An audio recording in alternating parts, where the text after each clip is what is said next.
Salam sejahtera jemaat yang dikasih Tuhan, bertemu lagi dengan Renungan Harian GKI Kebon Jati bersama saya Agus Gunawan. Saudara, hari ini kita akan menemukan satu tema tentang forgiveness, pengampunan. Kita akan belajar dari satu tokoh di Alkitab bernama Yusuf, yang kita tahu ceritanya bagaimana dia mengampuni saudara-saudaranya dalam Kejadian 45 ayat 1-8. Nah, pertanyaan penting saudara dalam forgiveness ini, dalam pengampunan ini, kenapa atau mengapa Yusuf mengampuni saudara-saudaranya? Nah, saudara, kisah Yusuf ini bukan sekedar kisah tentang bagaimana Yusuf mengampuni saudara-saudaranya. Kisah Yusuf, saudara, berbicara tentang penyertaan Tuhan di balik kesulitan, penderitaan, pergumulan hidup Yusuf akibat kejahatan saudara-saudaranya. Dan di situ kita melihat kisah Yusuf juga menggambarkan kekuatan pemulihan dari Tuhan melalui pengampunan yang tulus. Nah, saudara, apa yang dialami Yusuf bukanlah sebuah hal mudah untuk merasakan penyertaan Allah dalam hidupnya dan dapat memberikan pengampunan kepada saudara-saudaranya. Perjalanan panjang Yusuf sebelum sampai kepada istana Firaun itu dimulai dari sumur, lalu dijual ke pedagang budak Midian, lalu dia bekerja di rumah Potifar, dikhianati oleh istrinya, dan kemudian masuk ke dalam penjara. Nah, ketika saudaranya datang, saudara, dalam Kejadian 45 ayat 38, yang menarik adalah Yusuf mengatakan, jangan bersusah hati, jangan menyesali diri karena kamu menjual aku ke sini. Sebab untuk memelihara kehidupanlah, Allah menyuruh aku mendahului kamu. Yusuf berulang kali mengatakan kepada saudaranya, Allah telah menyuruh aku mendahului kamu untuk menjamin kelanjutan keturunan di bumi ini dan untuk memelihara hidupmu. Jadi pengampunan saudara yang diberikan Yusuf itu adalah bukan sekedar pengampunan ya karena sekarang saya sudah senang.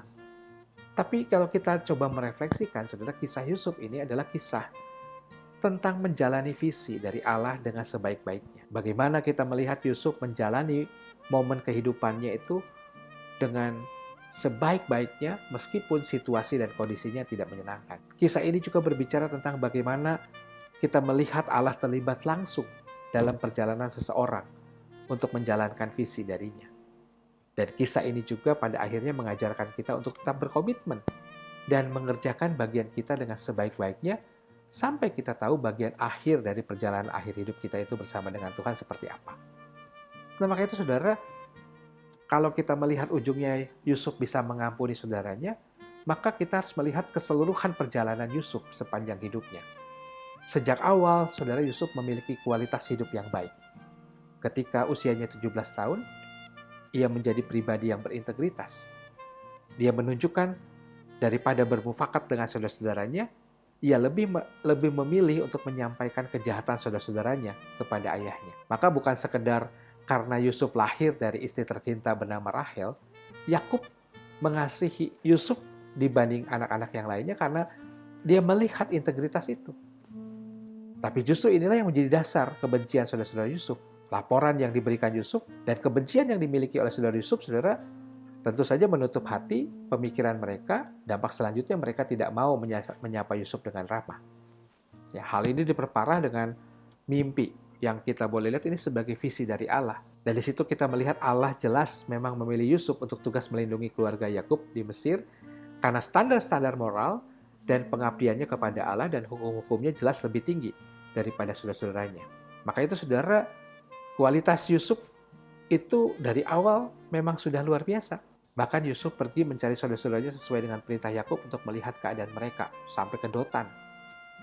Karena saudara-saudaranya menjauh dari Yusuf. Dan kita melihat juga Yusuf tidak memberikan perlawanan terhadap perlakuan saudara-saudaranya. Ia lebih percaya pada proses dan pesan Allah yang Allah tunjukkan melalui mimpinya. Maka kualitas hidup inilah yang menolong Yusuf dimanapun dia berada, dia mampu menempatkan dirinya dengan baik. Baik di rumah Potifar, baik di penjara, dia menjadi kepercayaan. Nah saudara, meskipun banyak situasi yang tidak mengenakan Yusuf, Yusuf tetap mengerjakan pekerjaan yang Tuhan percayakan kepadanya. Apapun kondisinya, baik itu menyenangkan ataupun tidak, ia memilih untuk menolong orang lain dibanding dirinya. Bahkan ketika dia punya kesempatan di hadapan Firaun pun, Yusuf mengatakan, Lebih baik tuanku mencari orang yang berakal budi dan bijaksana dan mengangkatnya menjadi kuasa atas Mesir. Dan ketika Firaun melihat kualitas itu di dalam diri Yusuf, ya, bahkan tidak hanya itu, Firaun melihat Allah juga ada hadir di dalam diri Yusuf. Menurut Kejadian 41 ayat 38 sampai 49. Maka di usia umur 30 itulah Yusuf melihat bagaimana Allah memproses dia selama hampir 13 tahun supaya dia siap menjadi pemimpin. Ya, pemimpin yang punya integritas.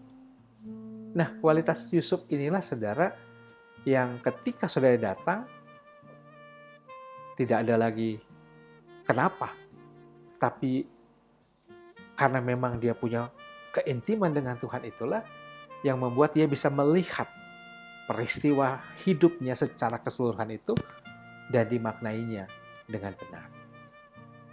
Kualitas hubungan yang baik dengan Tuhan, itulah yang memampukan Yusuf menerima saudara-saudaranya yang pernah membenci dan melakukan hal buruk baginya. Bahkan Yusuf mampu memberi pengampunan, melihat makna di balik peristiwa hidupnya yang tidak menyenangkan. Nah, saudara, apa yang terjadi dengan hidup kita sekarang?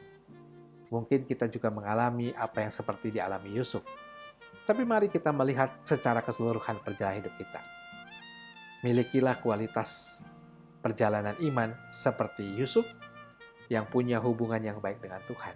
Sehingga situasi apapun yang kita hadapi, kita mampu merefleksikannya dengan baik. Tuhan memberkati kita. Amin.